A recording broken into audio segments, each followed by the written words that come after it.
This is Dr. Jason Remenick, CEO and founder of Thalamus, and you're listening to Thalamus Grand Rounds, the premier podcast built by graduate medical education for graduate medical education. Whether a program coordinator, program director, GME administrator, DIO, or applicant, join me and my guests as we discuss hot topics in innovation in the residency and fellowship recruitment process. Welcome, everyone, to another episode of Thalamus Grand Rounds. Today, I'm speaking with Kimberley Brown, who is the Fellowship Coordinator at the Department of Anesthesia at Beth Israel Deaconess Medical Center in Boston. Kimberley has been with Beth Israel Deaconess for 25 years, moving from UME to GME, and then from core residency to the anesthesiology fellowships. We're going to be talking about how to handle managing multiple programs. And Kimberley, thrilled to have you on the show. Thank you so much for having me, Jason. Happy to be here. So yeah, we always like to start. Could you tell us a little bit about yourself and your journey to and within GME? Sure. So I actually started out as a health assistant on the clinical side of things because, interestingly enough, at 18 years old, I didn't want anything to do with computers. Ha ha ha. And once I was there working as a health assistant, I actually ended up working with a doctor who was in UME. And that's how I ended up coordinating that. And from there, I did a little bit of GME on the side. Left everything for a while and did revenue cycle operations in the hospital. So I was a trainer for billing and for patient access services and missed GME a lot. So here I am back again. Well, welcome back. And thank you. Thanks for joining us. And today's topic, we're discussing really tips and tricks for managing multiple programs. I've known you now for years as well, and know that you're juggling many different programs. So can you discuss what your workflow is like as a coordinator administrator, managing multiple programs and fellowships and in general? Sure. I manage about 8 to 9 programs. Only about 4 of them are actual ACGME accredited programs. Believe it or not, those are the easy ones because the ACGME has a very hard and fast timeline. And then my others are not. One is UCNS, which is United Council for Neurological Services, and they tag along to whatever the ACGME does, so they make it a little easier. I find it's easier to pick a spot in the year and to plan ahead from that. I try to get my ACGME guys lined up pretty clearly because, like I said, their deadlines are hard and fast. They don't always cooperate, but we try. And it's really a matter of finding one program that's the easiest to work with, sort of getting them settled down, and then working everybody around them. So, one of my smaller programs, the program director has been doing it for many years. And so he is the kind of person who will, hey, isn't this coming up at some point in this next month? Yep, it's sitting in my inbox. I'm going to email it to you on Monday. You can send it to me now. Great. And then from there, I usually get started with everybody else. At one point, I had multiple programs that had the same program director, and that was a little easier. But with that not being the case, I find the biggest issue is everybody's personality is different. So I have some program directors who basically were just out of fellowship. They remember doing it. So what do I need to do? I'm going to do it. I'm going to do it. I'm going to do it. And then they realize they can't. And then I have other program directors who are very much, well, you just tell me what I need to do, which also doesn't work because I can't lead the program. I can only help the program director do that. So it's an interesting mix of trying to get people to do stuff. I think probably the weirdest thing is one of my ACGME fellowships, Pain. All of their dates are a little off from everybody else's. So at the end of summer, the ACGME asks us to do web ads on their website, and Pain is the earliest. And then I have everybody lined up after that. So it's always trying to remember who's earlier, who's later. And ironically enough, Pain is actually later when it comes time to do the ACGME surveys. No, it's amazing even to just hear it. I mean, obviously, you have quite the system. I find it really interesting, and just how when we've interacted in the past too, is that you're juggling all of these different programs, and residency recruitment is very set, right? It's usually September to March with match. Yep. You can run it like a clock. All residency follows the same academic year. But when you get into fellowships, and particularly fellowships that are using different recruitment cycles, different recruitment softwares, different matches, these Yes. are these are these are where all this variability starts to come in. And that's just recruitment. So and then everything else in terms of running and managing the programs and onboarding the fellows and such. And so it's a really GME, I just find to be a fascinating world, because you have it starting with residency, and that is its own type of recruitment process. And then you get, at least in our day-to-day, and then you have fellowships, which are very, very different in terms of size and just scheduling. You don't hear fellows running as quickly to sign up for interview spots as the medical students need to for residency interviews, and otherwise there are nuances to both. And so it's just really interesting, because you see this transition from medical school to residency, and then residency to fellowship, and these are not the same processes. And particularly, yes, a lot of fellowship coordinators, many of them are managing multiple fellowships like yourself, and I've always just been in kind of awe of that, because it's running a similar playbook, but at multiple times and doing it over and over and over again. So So it's interesting that you say that. I tend to start my planning for recruitment for fellowship in September. Now, my first interview for any fellowship isn't until February. But like you said, because I have multiple programs, and in some cases, the doctors, the physicians that are going to be interviewing overlap, I find it's easier just to, hey guys, this year we're going to be doing recruitment. I want to start looking at dates. What's your February look like? Here is what we have on the books that's coming up in February, whether it's the ACGME conference. Try to avoid school vacation week because everybody's off. So you're never going to get anybody to be able to cover the floors or the wards or the ORs. And so I start sending it out about September to them, just to get them to look at the dates. And then depending on how they match. So San Francisco match for a lot of the fellowships, Eris for one. And then because I have some non-ACGME fellowships, I also have some where they just send the applications directly to me. So I have my partner in crime, I call her. She is a project coordinator in my department. And we have a program that we get applications in for the folks. And so I just have her start looking at it. And we basically sit down. And about September-ish, we start looking at what our needs are going to be for fellowship recruitment for the next year. So are we recruiting for every fellowship? Yes, we are. We want to make sure that the application is set so that people can upload their information. We actually have 2 web addresses for people to look at, so they can look at our external website. And then we have my personal email address, which is on the external website, as well as a fellowship email address that's on all of the societies. And so it's 2 places I have to check, which is fine. And as I get information and queries in my personal email, I actually flag them. So they're flagged red to let me know that that's application, to make sure that I go back and always finish it, answer the questions, download the materials, or anything like that. I think the most challenging thing about recruitment season is actually getting all of the applications in. Everybody likes to review them differently. Some want to review by committee, some just want to look at it and then send it to others. And so it's really, for me, keeping track of the different, everybody always emails me that they're applying for fellowship. Not everybody tells me which one they're applying for. So I keep an Excel spreadsheet that basically lists all of my fellowships and or all of the tracks that people can come in on. So what I mean by that is, if you have someone signing up, interviewing for critical care, you have to make sure they're not interviewing for a dual spot of critical care and cardiac fellowships. And so I have a section for those that are just critical care. I have a sheet for just those that are cardiac. And then I keep a separate sheet for those who are cardiac and critical care, because we actually need to get 2 applications from those folks. And then there's supplementary stuff we need for them. So it's just the easiest way, I think, for me to keep track of everybody. yeah, I mean, you bring up some really interesting themes here. Obviously, Now there's even more nuance, right? It's the number of applications certain people are filling out and who is applying to which program.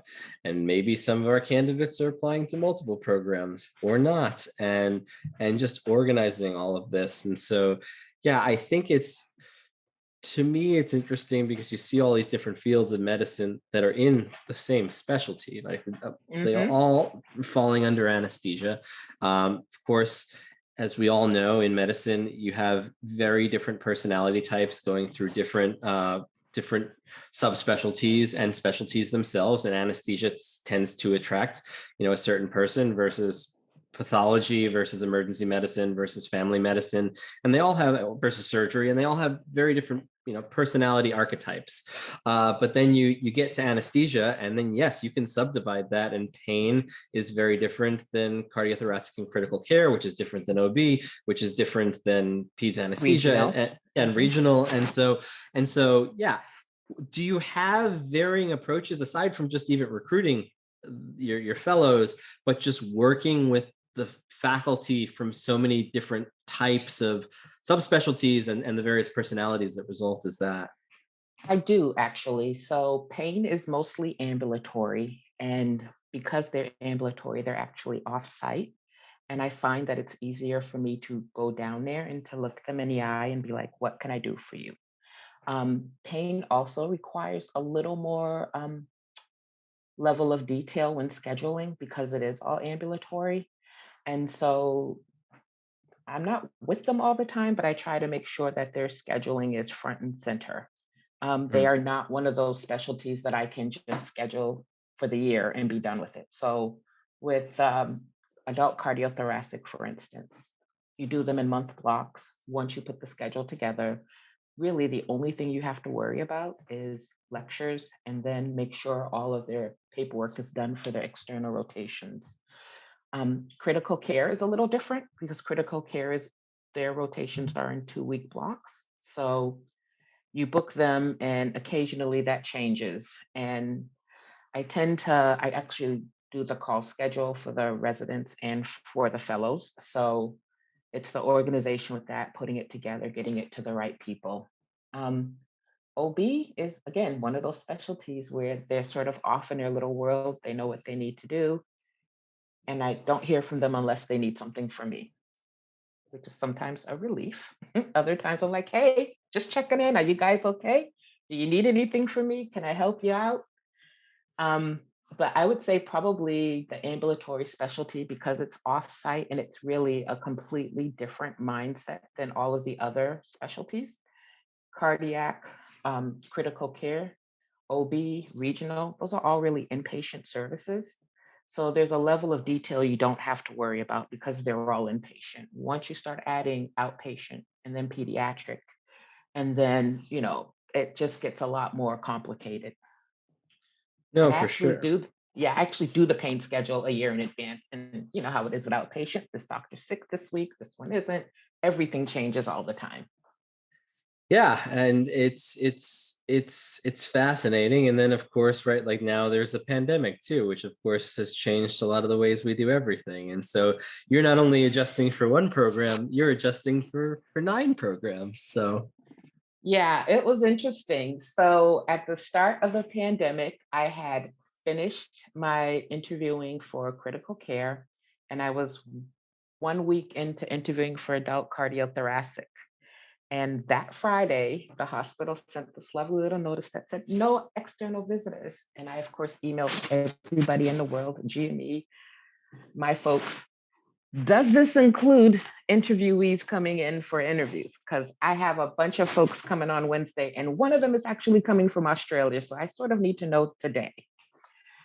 And of course, I sent that really early in the morning and didn't get an answer until 4 p.m., at which point I had already started. Okay, they're probably not going to be able to come. How are we going to get the interview for next week done? And it was definitely stressful. I ended up sending an email out that night to everybody who was scheduled to interview with us up through June and just told them that I'd get back with them. And then I immediately started trying to figure out. It was funny because it's things you never think about. Do any of our computers in the office have cameras on them? if they don't, do we actually have webcams somewhere we could use, or do I'm going to need to order them from Amazon this weekend? So it was that kind of stuff. And then figuring out what program were you going to use. I've actually used 3 programs to interview. So I've used Starleaf, I've used Zoom, and then I used Thalamus as well. Mhm. Um, it was very stressful, but after we figured out the first one, it was pretty easy to apply it to all of the others. It was that first Sure. one that was stressful. Sure. I think everyone felt that stress last year, in all directions. And certainly, yeah, here again is another example of how fellowships are different. Fellowships were interviewing, residency had ended for that year. And fellowships were still in the middle of interviewing. And all of a sudden, midway through the season, it was go figure this out. In your case, that same week. And so with someone flying from another country, and just the extreme variability that exists there. So I find these stories amazing. I say this all the time, that I'm continue to be just amazingly impressed in how GME can adapt to just about everything, and how coordinators are the champions of doing that. Because yeah, you had to figure this all out very quickly, and there was no delaying this. There were people coming to campus. And so yeah, no, it's amazing. And so being a single coordinator doing multiple programs, and I know there are other people in your department as well who can Mhm. assist. And so what is that like, managing that many faculty? It's actually not bad, in part because I know my faculty. So Mm, the first year that I got here, it actually took me longer to meet the trainees than it did the faculty. mhm. I'm used to the hospital. I've been there for many years, so I'm happy. I'm not shy, you know that. So I'm Yep. happy to run across and introduce myself to someone. And there were a couple of times where like folks would walk in and they'd be like, "That's such and such." I go, "Oh, hey, hi. Can you do my survey, please?" "Oh, I have a survey for you?" "Yes. What is it? Let me tell you." And then that's how I would get stuff done. It's interesting and it's fun. I think what I like now is a lot of my program directors are on the newer end of things. Mm, And so it's interesting for me to see sort of the younger, just like everything else in medicine, once you get sort of a younger generation, they approach things differently. So it's interesting for me to see how they approach working together, how they approach, is there anything that we can share? Is there anything that we can do together? And then they'll both email me. So that's nice to see. And I don't really feel like I have any fellowships that are sort of, that's not true, but off on their own. I do have one, but that's because it's a non ACGME fellowship. And it's really very different from the others because you get a master's through it, and they mm. tend to look for foreign medical grads to come in because it's about perioperative medicine and QA and QI. And so it's a very specific skill set that they're teaching for physicians to take back to their home institutions and home countries. Very cool. No, it's again just coming back to this really,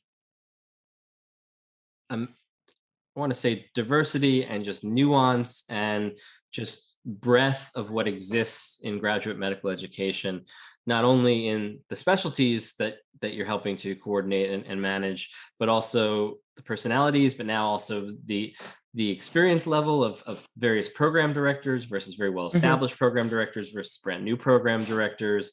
And just yeah, there's ACGME accredited ACGME accredited programs, non-accredited programs, and just the various differences that exist amongst those programs. But you touched on a really another really interesting topic, is that you can borrow things that are working out for certain specialties, and sort of offer them as something to share with others. And I think that concept just within GME also really helps promote a learning environment as well, because this is how programs can innovate, particularly with new program leadership too. There are opportunities to innovate, and then leveraging your experience and working with all of these programs for and just how to apply the best lessons. I think, to me, it's just really cool. It's interesting because every once in a while we'll be looking at a topic or they'll be looking at an issue that they're concerned about. And they'll go, "So, what are other programs doing?" And because I actually do take care of the other programs, I am available to provide them that information. and then we can sit down and troubleshoot and talk through how we could apply it to this particular fellowship. I think the really interesting thing about GME is even and there's so much overlap in fellowship in terms of what residency your applicant came from. So for critical care, for instance, there's a pathway that was accredited for emergency trained residents to come through critical care and be accredited for critical care. Now, of course, it's a little different because that's a 2-year program as opposed to what anesthesia usually has, which is a 1 year. And it's the Mm. same thing for pain. Pain, you can have internal, you can have PMR, you can have neurology, and for neurocritical care, there's also a pathway for neurologists as well. So bringing that in, it's interesting to see the different personalities of the applicants because they're all coming from different specialties as they're applying and trying to find their way as well. Yeah, and then here's another piece. It's you have fellowships that are sitting in a particular discipline, but can recruit cross disciplinary across and yeah, and if you went to a neurology residency, you have a very different skill set than someone who did anesthesia. Same if you did internal medicine or PM&R or otherwise. And I think this, from just a patient care perspective, I find interesting because there's different ways to, of course, slice medical training, and everyone gets these very different perspectives. And then being a part of an interdisciplinary care team, multimodality, and all these sort of cooperative sharing forms that exist in medical education really then promotes lots of different ways to take care of patients. So it starts at the application and the recruitment processes, but it continues all through the education and who's being recruited and from where. And it just continues to amaze me how this all kind of works and continues It's to come amazing together. that it works as well as Right. it does, Yes. but it Yeah. does. Yeah. It Yeah. definitely does. It'd be like sports leagues. Like, well, we need a player. Well, we need a football player or a baseball, but we'll take any of them. This is they can do that too. And it's just like, what? And yeah. And the funny thing is, you're right. You do see it on the patient care side of medicine. So I see a sleep doctor, and I can just remember at my last appointment going in, and he had an internal medicine. He's like, "So let me explain this to you." I was like, "Yeah, I coordinate 8 fellowships." She's like, "Oh, okay, you understand." Yes, I do. We're all good. You don't need that much explanation. I'm all for getting everybody trained well. Right. No, and so you have an amazing perspective, right? Because how many of that doctor's patients coordinates 9 fellowships? And so Right. you've worked with all these doctors. You can talk shop, and so that's just also cool, super cool. So what sort of along these lines, what is something that program coordinators should understand about managing many groups of applicants at once? Um, I think what they should understand is you have to be pretty fluid. If you're very rigid, you'll get frustrated very easily. Now, I can be rigid on occasion, and so I have to remember that I can't be that rigid and that I need to give space for change because things are going to change. And I think the biggest issue when you're managing multiple programs is everybody's schedule is different and yet can impact the next person down the line.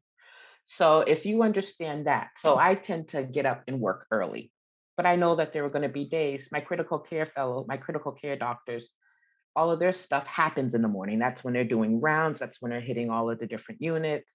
And so I know all of their stuff is going to happen at the end of the day. So that just means on this particular morning, when I know I have 3 meetings, I don't get up and start work at 6. I might start work at 10 because I know at 6 p.m. I'm going to still be on a meeting with them. Whereas for pain, it's the exact opposite. They do everything in the morning before their patient care day gets started because if you're adding patients in and out, you don't know when your day is going to end. So I know on that day that I'll need to be up. So it's just a matter of being flexible. Mhm. And if you feel like you're not on the same page with that program director, my best advice is sit down and talk to them. Sometimes I'll say, I want to help you. I'm not sure what you need. What can I do to help you? And that gets them at least starting to think about it because oftentimes they're running from one OR to the other OR. Remember, they're not just training fellows, they're also training the residents and the interns and whoever else. is coming in. It might be SRNAs. And so remembering that they also have a bunch of different things they're trying to do and get set is a really good way to look at it. No, awesome. What about the applicants too? So I think the thing with applicants is you just have to be available. It's great to set guidelines, so I don't talk to applicants outside of my workday. And if somebody's asking me a lot of questions that I can't get to right at that moment because I might have a lot of things on my plate, I'm not scared to say, "Hi, I got your question. I got 5 things to do. Just give me a couple of days and I can answer it for you." And I find they're very receptive to that and just happy you actually responded to them. I think that's great. I think the idea of setting boundaries, I of course interact with a lot of coordinators and admins around the country, and I see many of them are working at 9 o'clock, 10 o'clock at night, responding to applicants. And of course, that's changed a little bit. And if you're managing a busy residency program, sometimes that's unavoidable.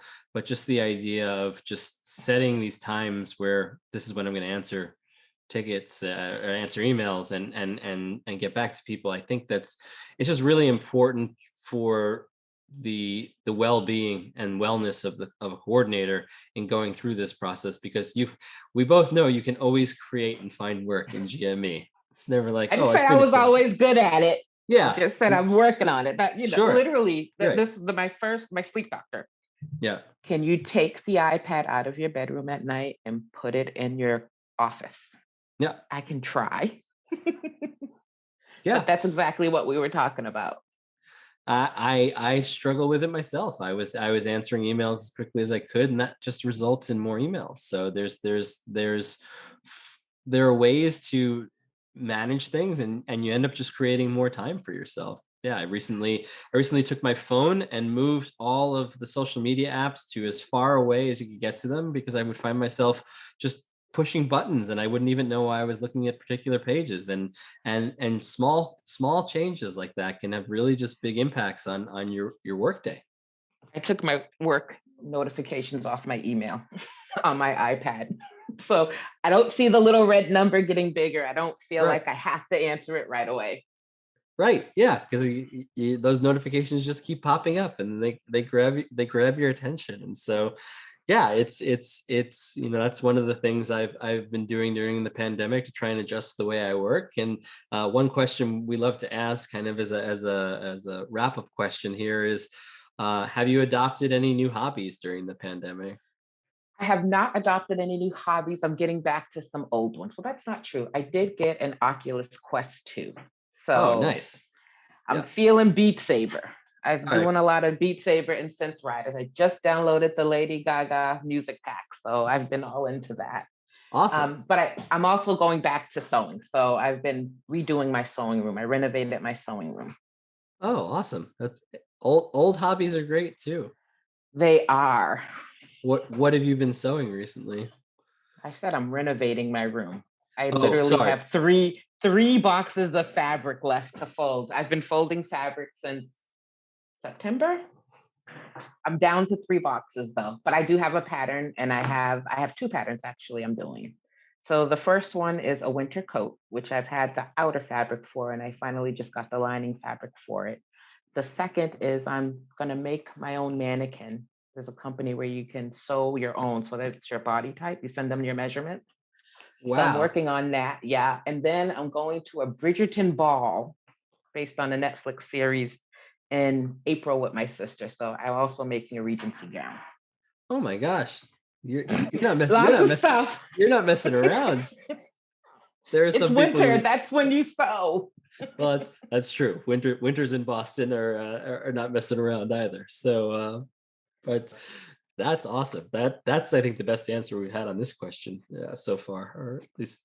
So I hope that all goes well, and good luck finishing up the room. And again, this was just a really great conversation, and I think it's a perspective that a lot don't think about. Certainly, other than the coordinators and admins who manage nine plus programs, and some will hear this and go, 9 programs, and like, yeah, there are people who do it. It's funny. I feel like a lot of the education that we get and a lot of the, work support that we get is always geared towards residency. And then trying to explain to someone that No, yes, I understand you have a lot of residents. That's still one process for one program. I have to Right. do that multiple times over in the same time frame. Right. And you can speak from that experience too, because you coordinated for residency also. I definitely have. So yes, it's interesting. Again, thank you so much. I think we covered it in just in a big range of topics. Certainly, we continue to hear that everyone kind of accidentally wound up in GME. It seems to just be the way everyone kind of gets here, and then just ends up staying and just building their whole career on that. So, congrats on a very storied career in GME and UME for that matter. We appreciate you sharing your perspective, just managing many different fellowships and what not only managing those fellowships are like, but recruiting for those fellowships, having varying approaches of working with all the different faculty types and sort of the subcultures that develop within the subspecialties and the specialties and those different practice environments and how that interacts and affects your day-to-day work. And then just managing faculty and trainees and sharing across your programs, using best practices across those, using some programs as anchors versus the programs that are a bit more variable, just to set your annual schedule, and just really understanding how you can work with so many different types of programs and so many groups of applicants. So this is, I think, has been super insightful. Thank you. I enjoy my job. I do love what I do, and that's what makes it worthwhile. It certainly sounds it. We really appreciate you taking the time to sit down with us and coming on the podcast. It was a great pleasure, and thanks so much again for joining us.